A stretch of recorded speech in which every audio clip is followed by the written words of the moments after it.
در مشگاه ایدلویس قرقیزستان به تمرین ضد تروریستی بیش از 1000 سرباز و افسر و 150 واحد تکنیکی حربی و آویاسیون نیروهای دست جمعی مستقر در منطقه آسیای مرکزی سازمان پیمان امنیتی دست جمعی جلب شدند.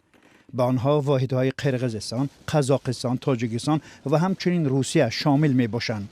آنها عملیات جنگی را برای نیست کردن گروه‌های غیرقانونی مسلح که شرطاً به قلمروی یکی از کشورهای سپد هجوم کردند تمرین نمودند.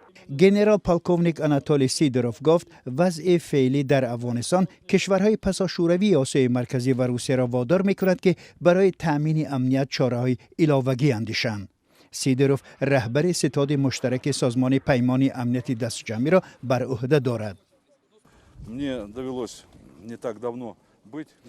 چند پیش من در سرحد افغانستان و تاجیکستان بودم و با چشمان خود دیدم که در آنجا چی می‌گذرد. من فکر می‌کنم که وظیفه ما آماده بودن به همه گونه تحولات است.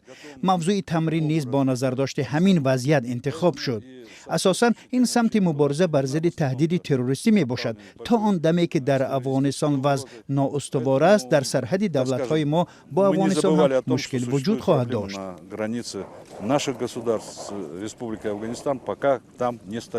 در ادامه سیدروف افزود که کشورهای سازمان پیمان امنیتی دست جمعی آماده‌اند به هر گونه تهدیدهای احتمالی پاسخ بدهند.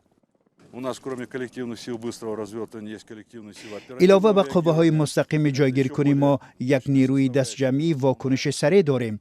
این جزء باز هم تواناتر جزء اساسی تشکیلات ماست.